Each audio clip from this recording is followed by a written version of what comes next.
이 시간 하나님께서 우리에게 주실 생명의 말씀은 누가복음 5장 11절부터 16절까지, 누가복음 5장 11절부터 16절까지 우리 함께 합독합니다. 그들이 베드로를 육지에 대고 모든 것을 버려두고 예수를 따르니라.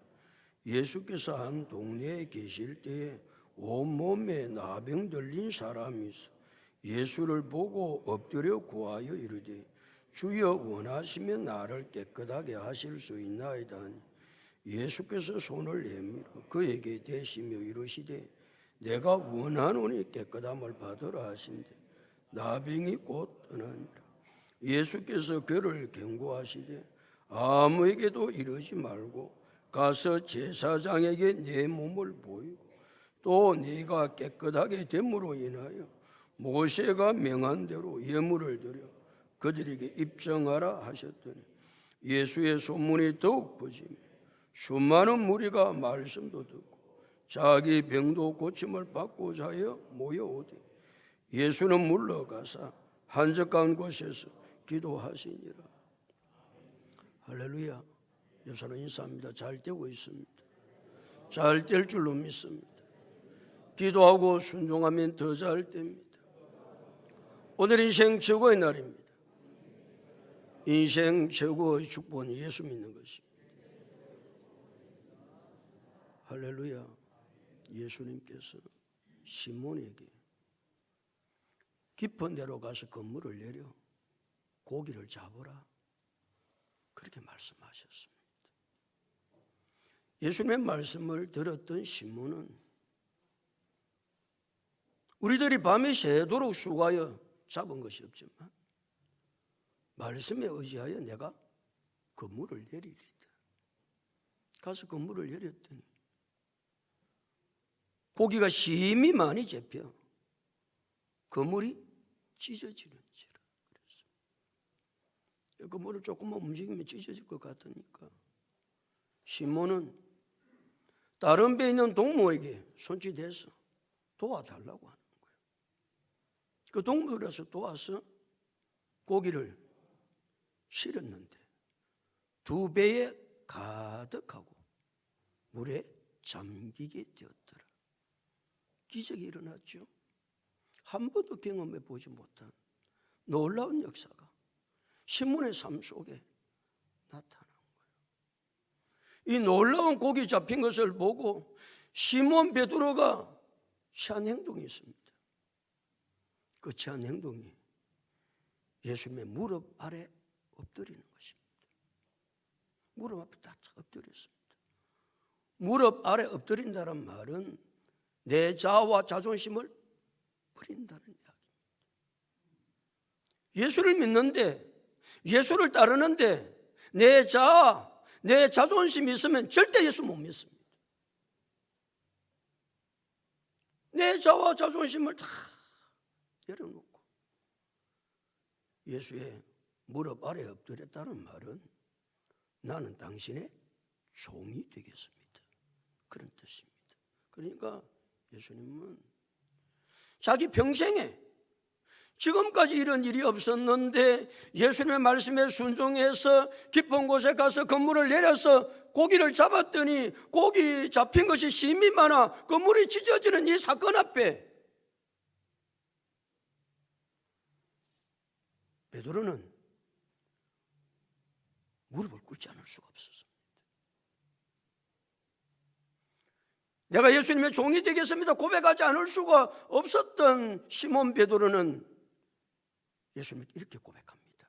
주여 나를 떠나소서 나는 죄인으로소이다. 고기를 잡기 전에는 선생님이여 그렇게 불렀던 시몬 베드로는 고기를 잡고 나고 보니까 그 예수님의 말씀에 의해서 고기를 잡고 보니까 이 사람은 사람이 아니라 선생이 아니라 주님임을 깨달았습니다. 하나님임을 깨달았습니다. 사람은 일을 할 수 없다. 사람이 어떻게 자기의 노력으로 짬배가 굵었던 시몬 베드로가 갈릴리 바다에서 지금까지 고기를 잡아봤는데 이런 일은 한 번도 일어나지 않은 거예요. 일을 할 수 있는 분은 누구밖에 없다? 하나님 한 분밖에 없다. 그래서 시몬 베드로는 선생님이여 했다가 이제는 그 시각이 바뀝니다. 무엇으로? 주여, 당신은 하나님이십니다. 오늘 우리는 이 시간 사람 앞에 놓은 것이 아니고 지금도 살아서 역사하시는 하나님 앞에 나와서 예배를 드린다는 사실을 기억해야 합니다. 사람 앞에 나와서 예배를 드리는 것이 아닙니다. 예수 그리스도의 무릎 아래 엎드려 주여 나를 떠나소서 나는 죄인으로소이다.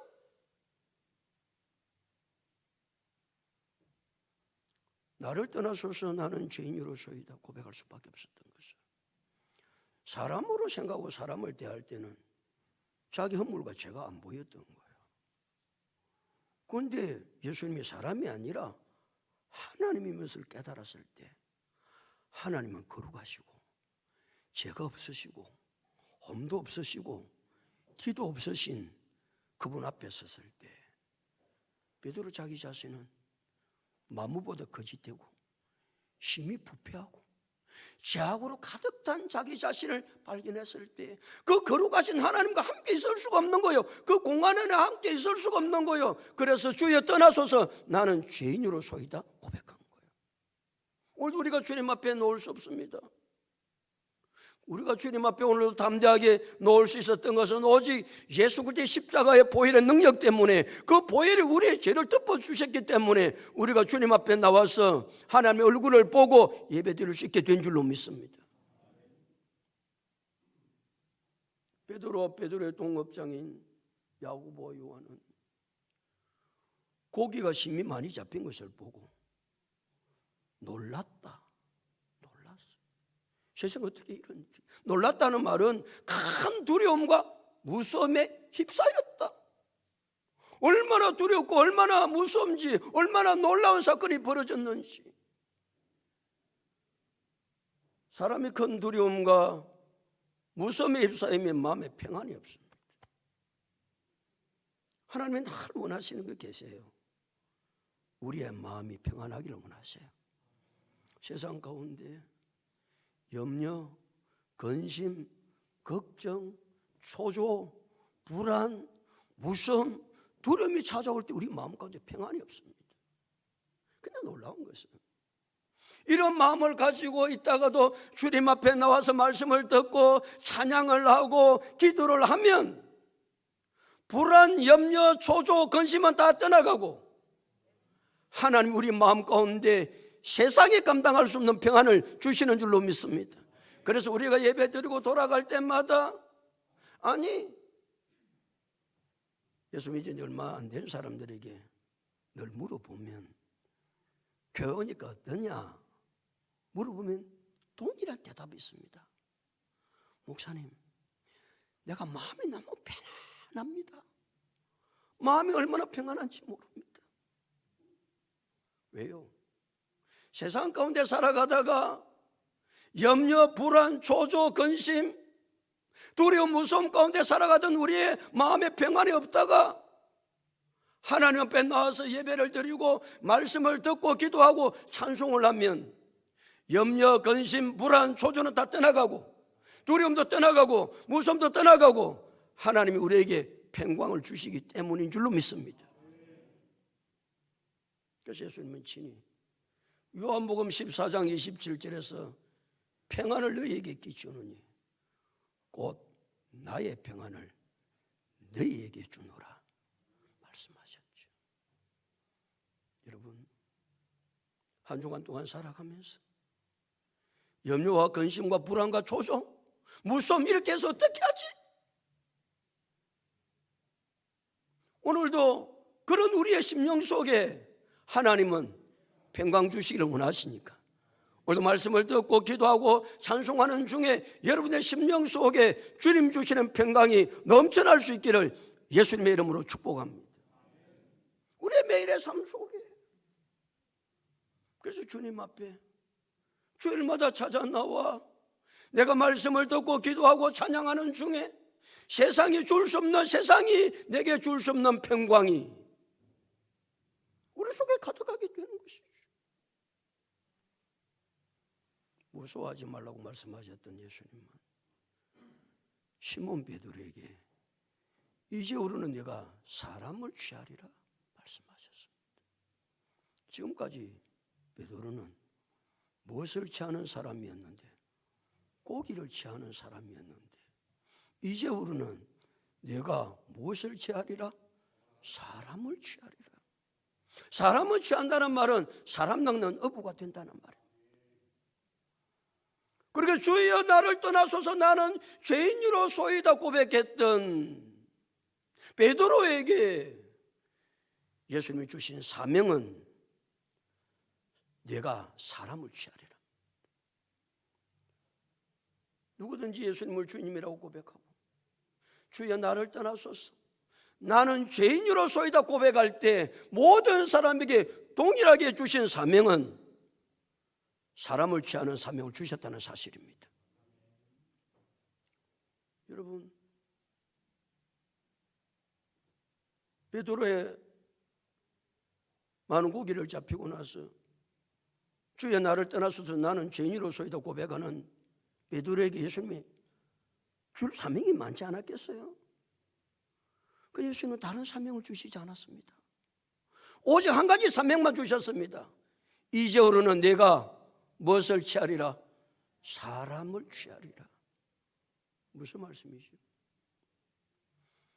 주여 나를 떠나소서 나는 죄인으로소이다 신앙을 고백하는 사람에게 가장 중요한 사명은 사람을 취하는 사명임을 예수는 베드로에게 말씀하고 계시는 것이죠.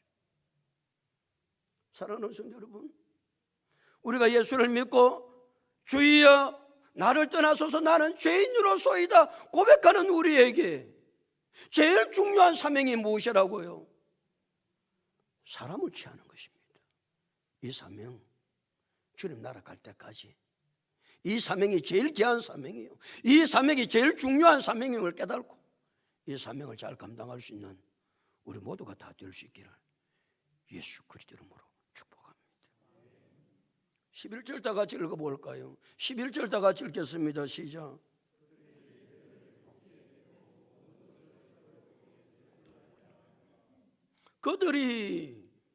그들이라고 그랬습니다. 아니 예수님께서 10절에서 하신 말씀이 무엇이에요?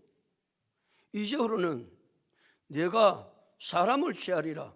누구에게 하신 말씀입니까? 베드로에게 혼자 한 말, 베드로 혼자에게. 이제부로는 내가 사람을 취하리라. 베드로 혼자인데 말았는데 이 말씀을 듣자 그들이 베드로를 육지에 대고 모든 것을 버려두고 예수를 따르니라. 그들은 야고보와 요한을 말합니다. 예수님께서 누구에게만 사명을 말씀하셨는데 베드로에게만 사명을 말씀했어요. 그런데 야고보와 요한도 곁에 있었습니다.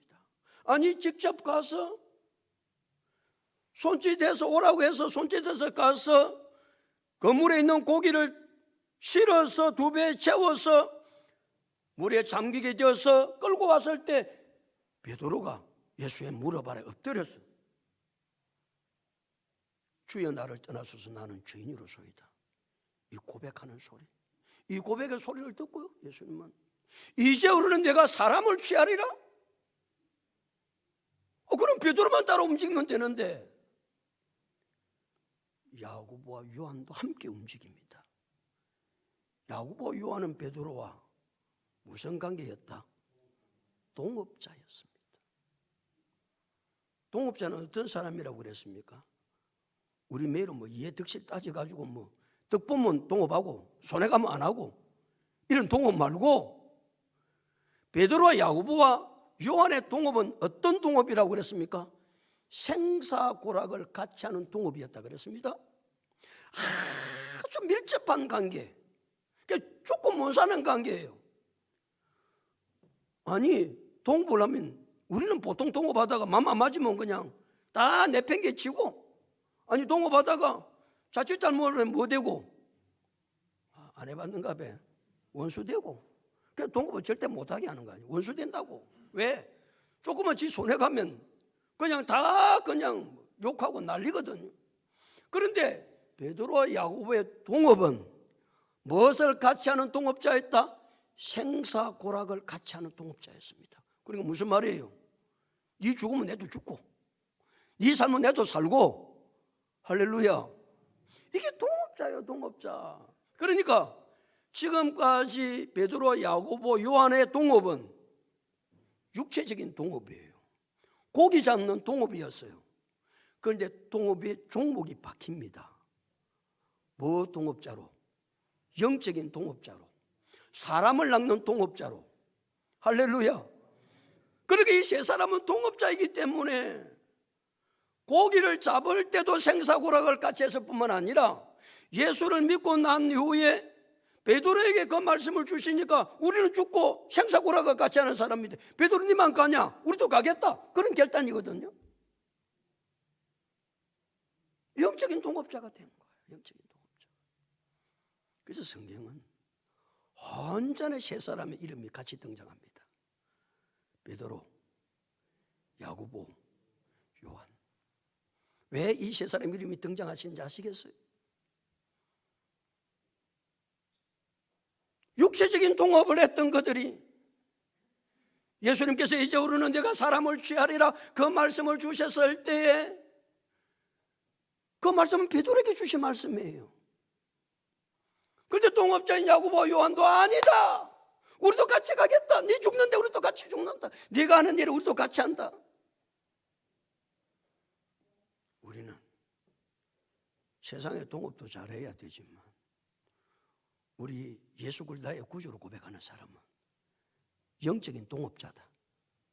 아멘 좀 해라. 아이고.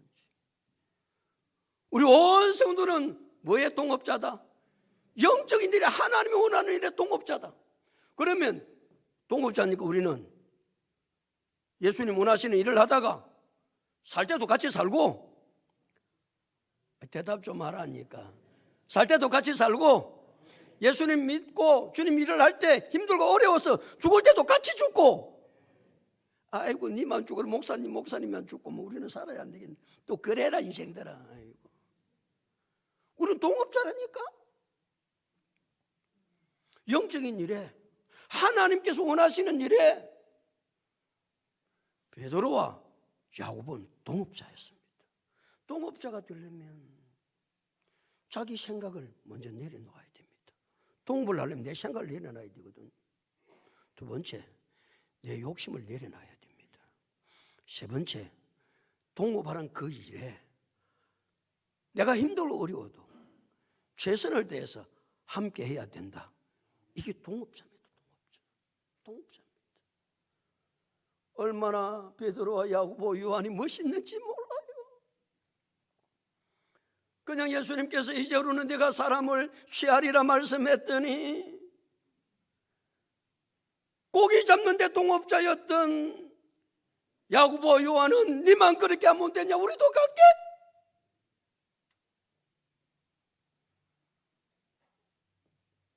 그 당시에 말이죠.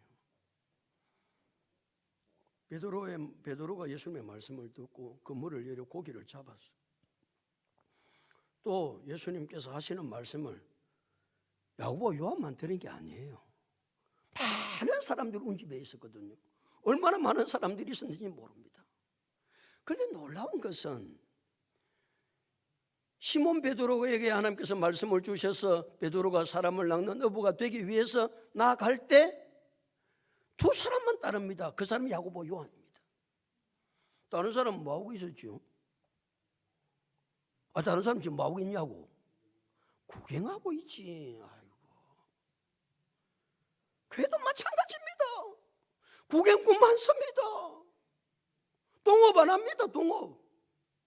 나는 구경만 하면 되지 교회 출석만 하는 것도 얼만데 그렇습니까? 그건 교회 출석이지 동업하는 게 아닙니다. 우리는 하나님의 일에 뭐 하는 자가 되어야 된다? 동업하는 자가 되어야 됩니다. 동업은 일이거든요. 가만히 있는 게 아닙니다. 구경하는 게 아닙니다. 수많은 사람이 거기에 있었습니다. 수많은 사람이 그 광경을 보았습니다. 수많은 사람이 예수님의 말씀을 들었습니다. 그런데 다른 사람 구경하고 있었다는 사실을 압니까? 저는 우리 사랑하는 성도들이 구경꾼이 아니고 야고보와 요한처럼 베드로가 하나님께서 원하시는 일들, 예수님께서 말씀하셨을 때 그 말씀에 순응해서 같이 일했던 영적인 동업자가 된 것처럼 우리 모두 그런 사람 다 될 수 있기를 예수 그리스도 이름으로 축복합니다. 베드로 혼자 일하는 것보다 동업자 야고보와 요한이 함께 일하는 일이 엄청나거든요. 혼자서 할 수 없는 일을 야고보와 요한 동업자가 영적인 동업자가 되어서 구경꾼 아니고 지금부터 많은 사람 된다. 동업자 된다. 하나님의 일에 내가 동업자다. 지금 말씀을 하십니다. 그들이 배들을 육지에 대고 그 다음 읽습니다. 뭐라고? 모든 것을 버려두고 예수를 따르니 그 모든 것이 무엇입니까? 배와 그물, 그 모든 것이 무엇입니까? 잡힌 수많은 고기 다 버려두고 누구를 따르니라? 예수를 따르니라. 이제 여기에 이제 예수 믿기가 좀 어렵다 이런 사람 많습니다.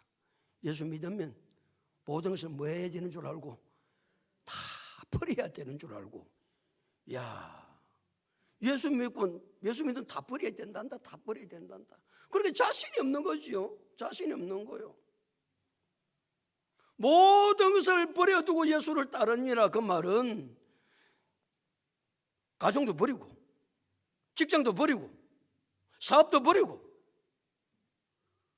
내 책임도 다 버리고 부모가 감당해야 될 책임, 아내가 감당해야 될 책임, 나라에 대한 업무 책임, 이걸 다 버리는 줄 알아요. 그 누가 그렇게 시킵니까? 이단들이 그렇게 시킵니다. 이단들이.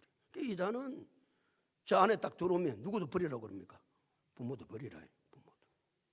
그 다음에 가정도 버리라. 여기 안에서만 있어야 된다. 가정도 버리라. 뭘 학교를 다닌다고? 네가? 야, 학교도 버려야 돼, 이생아. 직장도 다닐 필요 없어. 직장도 버려. 국가가 맡기는 책임을 감당해. 그것도 할 것 없어. 다 버려. 이게 이단입니다. 이단이 이 말씀 가지고 다 버리라고 그러거든요. 그런데 우리 모든 것을 버려두고 예수를 따른다는 이 말은 가정도 버리고 직장도 버리고 사업도 버리고 내 책임도 회피하고 부모의 책임, 자녀의 책임, 그리고 이단들은 빠지면요 지가 해야 될 책임 하나도 안 합니다. 자식의 책임을 합니까? 사회적인 책임을 감당합니까? 안 합니다. 거기에만 빠져있는 거예요. 이단들은. 이 말은 모든 것을 버려두고 예수를 따르라는 말은 가치관을 바꾸라는 말입니다. 무엇을 바꾸라? 가치관을 바꾸라는 말입니다. 사람은 가치관이 바뀌지 않으면 안 바뀌거든.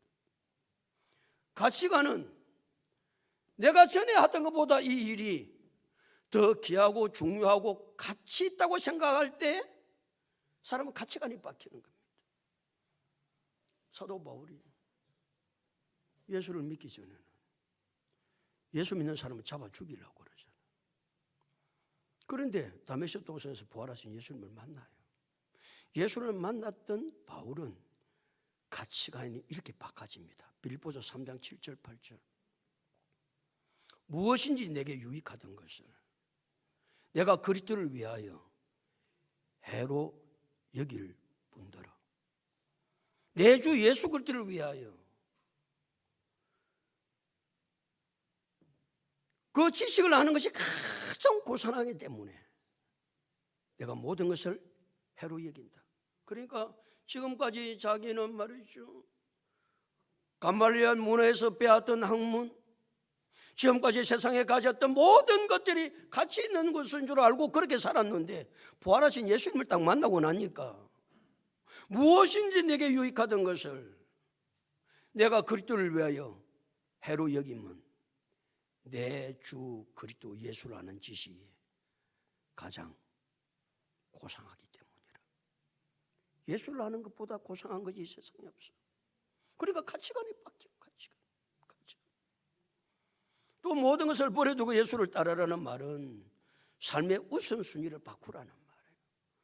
지금까지 베드로, 야고보, 요한의 삶의 우선순위는 뭐예요? 고기 잡는 거예요. 그러니까 눈만 뜨면 고기. 눈만 뜨면 고기 잡는 것이 가장 우선순위를 두고 살았는데 예수를 만나고 나니까 우선순위가 바뀌는 거예요. 우선순위가. 가치관이 바뀌지 않고 우선순위가 바뀌지 않으면 신앙생활이 절대로 안 됩니다. 그럼 맨날 엉뚱한 일을 하는 거예요. 주님께서 원하시는. 그 이유가 어디에 있느냐? 가치관과 우선순위가 바뀌지 않았기 때문에 그렇습니다. 모든 것을 버려두고 예수를 따른다는 말은 자진해서, 예수님이 강요하신 적이 단 한 번도 없습니다. 자진해서 하는 거예요. 자진해서 스스로. 그러니까 기쁨과 즐거움으로 이 일을 하는 것이죠.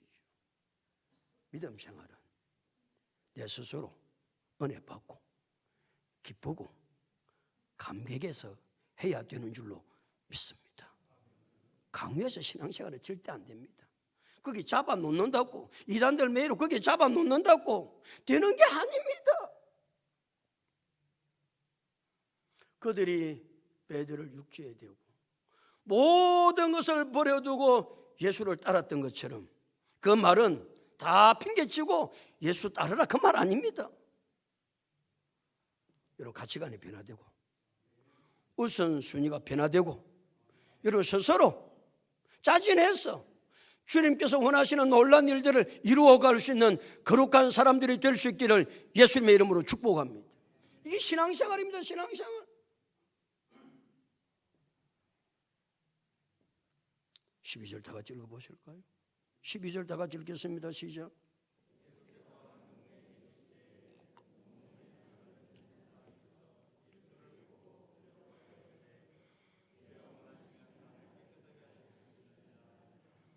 예수님께서 한 동네에 계실 때에 그 동네에 누구도 있었다.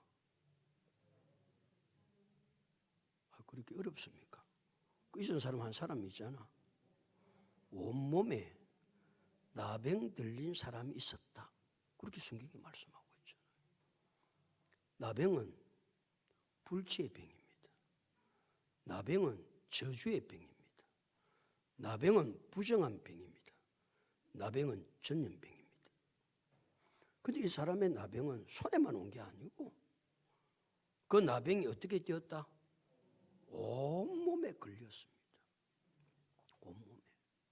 그러니까 부정한 병이고 전염병이기 때문에 집에 같이 있을 수가 없는 거예요. 식구들하고 아예 사회에서 격리를 시킨 나병 환자들은 나병 격리를 시키고, 혹시 사람들이 몰라서 가까이 오면 나병 환자가 외칩니다. 뭐라고?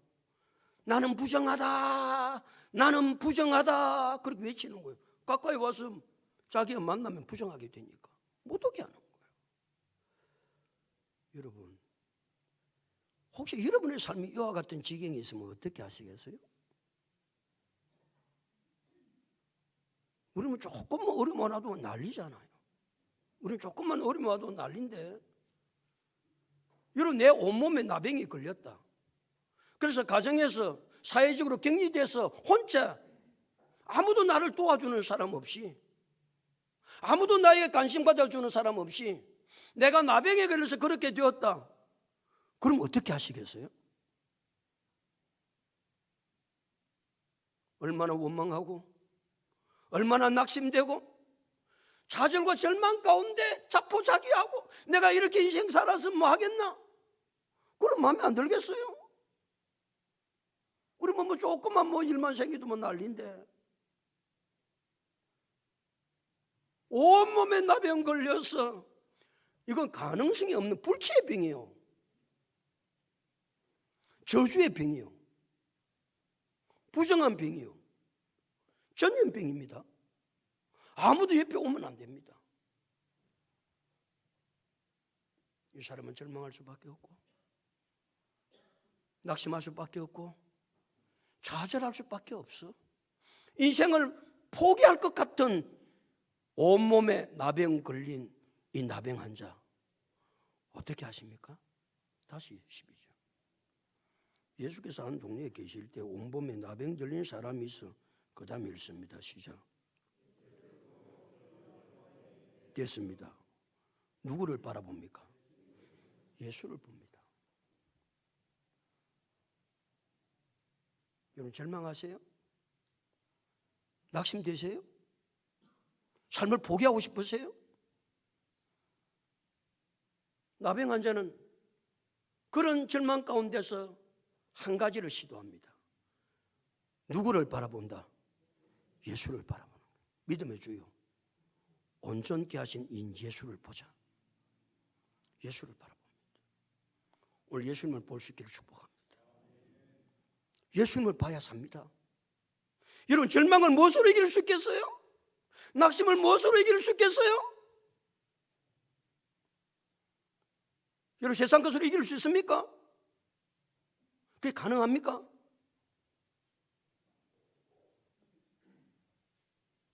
우리의 낙심과 좌절과 절망, 자포자기하고 죽을 수밖에 없는 상황 가운데서도 예수를 보며 살게 되는 줄로 믿습니다. 예수를 봐야 돼. 예수를 봐야 됩니다.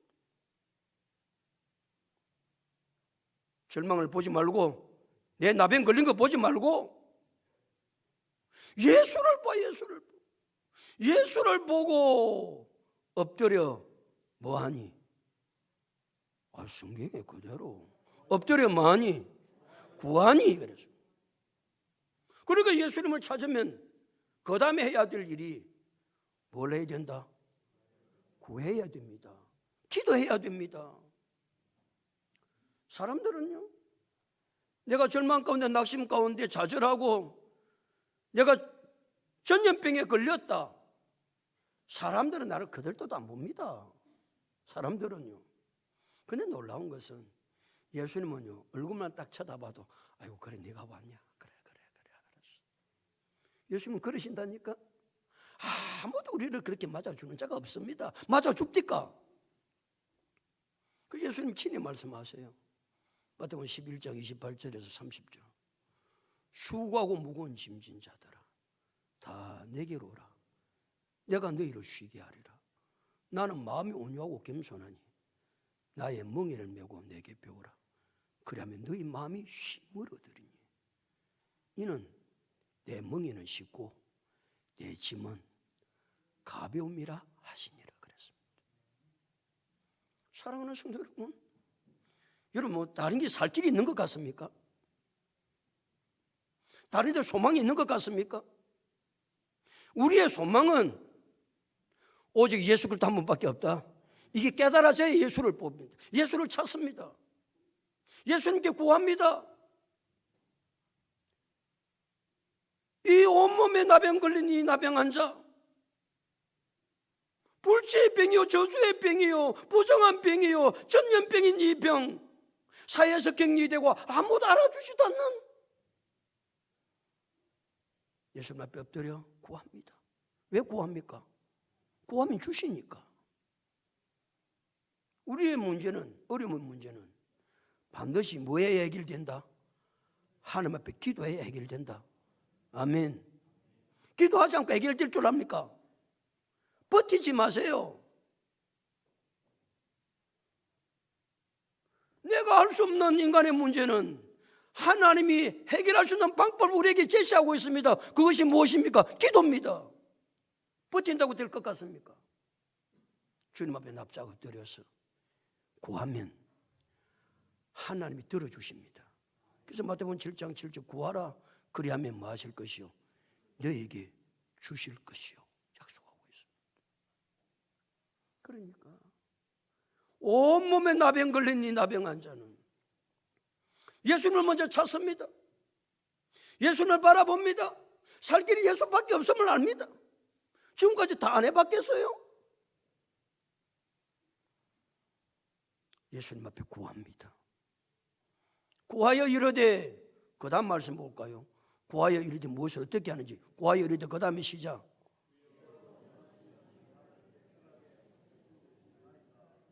주여 원하시면 나를 깨끗하게 하실 수 있나이다. 이 사람이 구하는데 자기의 기도를 들어주시는 분이 누구라는 겁니까? 주님이라는 겁니다. 주님이라는 말은 앞에서 시몬 베드로가 고백했던 것처럼 당신은 하나님입니다. 그 말입니다. 하나님 전능하세요? 전능하신 하나님이 하시고자 하시면 모든 문제는 해결된다. 그냥 우리가 예수님께 나와서 구하는 것이 아니고 내 기도를 들으시는 분이 내 삶의 모든 문제, 내가 온몸이 나병에 걸려있다 할지라도 그분께서 해결해 주시면 그 나병도 치료될 수 있다. 이 믿음을 가지고 구하는 거예요. 그냥 구하는 것이 아니고. 그 다음에 말씀이 중요한 말씀입니다. 주여. 그 다음에 뭐라고 그랬어요? 주님이 뭐 하시면? 원하시면 나를 깨끗하게 하실 수 있나이다. 나는 깨끗하면 받기를 원해요. 그런데 그것이 누가 원하는 일이 되어야 된다고요? 주님이 원하시는 일이 되어야 된다는 거예요. 우리는 그냥 기도하면 다 응답받는다. No. 내가 하는 기도가 누가 원하는 기도여야 한다? 하나님이 원하시는 기도여야 내 기도가 응답된다는 거예요. 내 기도가 응답된다. 그러니까 우리 내가 하는 기도가 하나님이 원하시는 기도인가를 기도하는 것은 당연히 기본이에요. 기도하는 것은 내 삶의 모든 문제를 만났을 때 기도하는 것은 기본이지만 그 기도할 때 내용이 중요하다 그 말입니다. 그 내용이 무엇이라고요? 주님이 원하시는 기도를 해야 된다는 거예요. 주님이 원하시면 나를 깨끗하게 하실 수 있나이다 그랬어요. 그 야고보서 4장 2절 3절은 너희가 얻지 못하면 구하지 아니하기 때문이요 구하여도 받지 못하면 정욕으로 쓰려고 잘못 구함이라 그랬어요. 구했어요. 너희가 얻지 못하면 구하지 아니하기 때문이라 그랬어요. 구하여도 받지 못하면 정욕으로 쓰려고 잘못 구함이라. 그 말은 하나님이 원하는 기도를 하지 않는다 그 말이에요.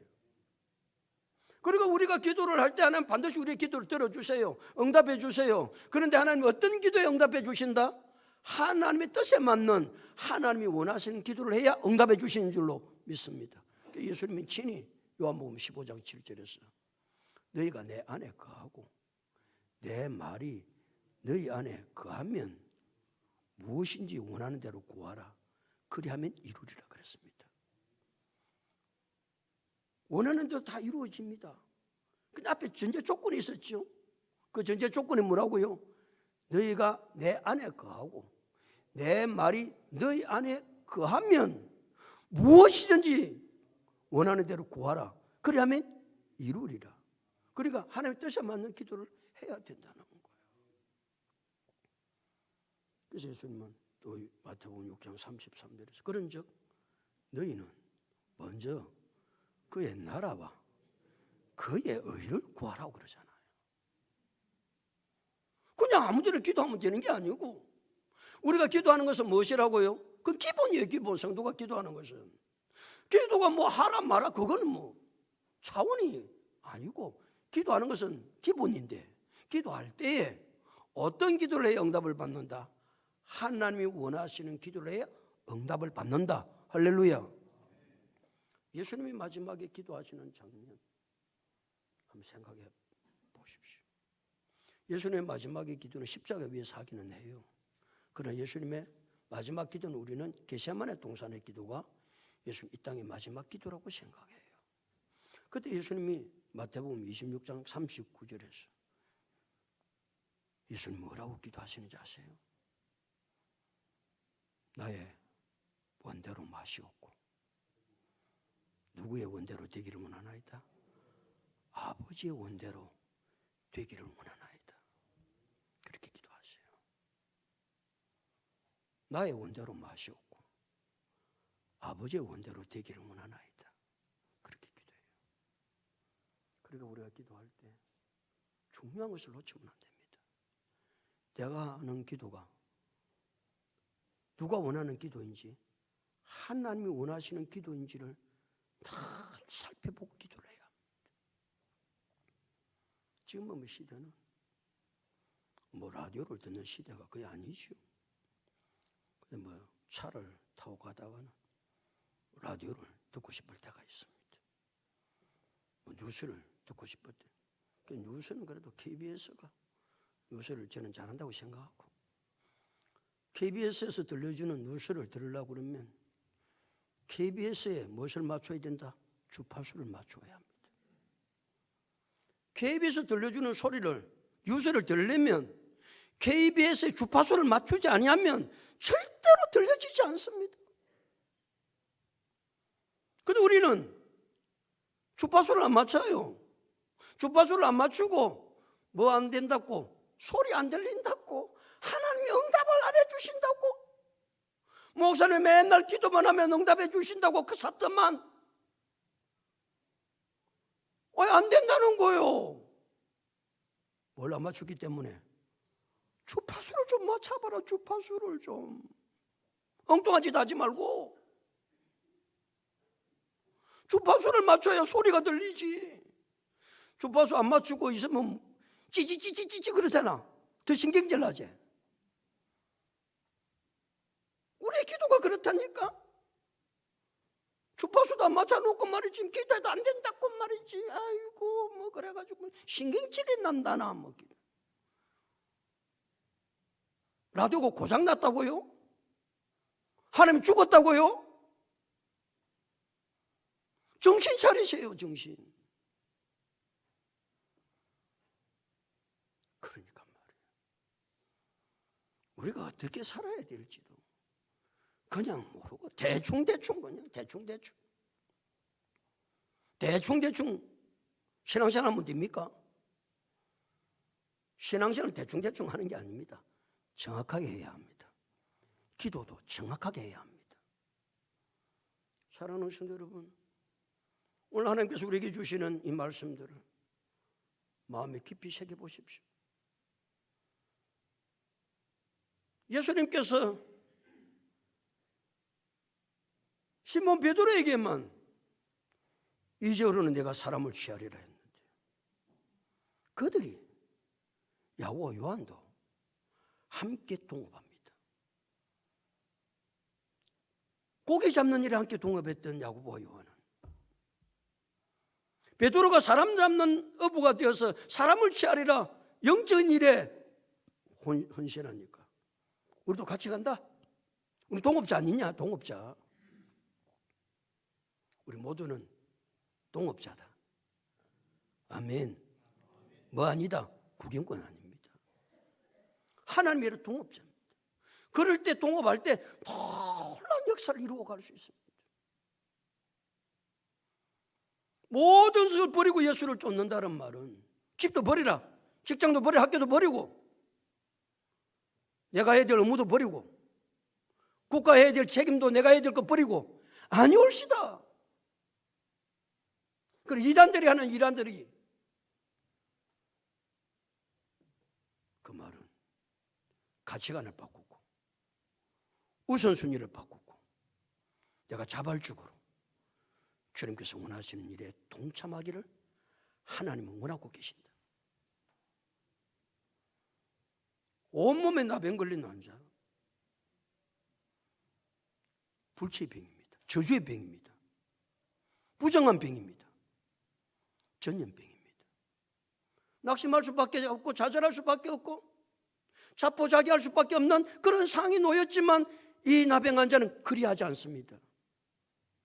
소망이 있음을 압니다. 그래서 누구를 찾습니까? 예수님을 찾습니다. 예수님을 찾아서 한 일이 뭡니까? 엎드려 구하는 일을 합니다. 왜? 문제 해결은 엎드려 기도해야 되니까. 그때 기도의 내용이 중요합니다. 주여, 뭐 하시면, 원하시면 나를 깨끗하게 하실 수 있나이다. 오늘 주님 원하시는 대로, 주님 원하시는 뜻을 발견하고 기도하고 그렇게 살아, 지금도 하나님의 살아계심을 누리고 살아갈 수 있는 우리 모두가 다 될 수 있기를 예수 그리스도 이름으로 축복합니다.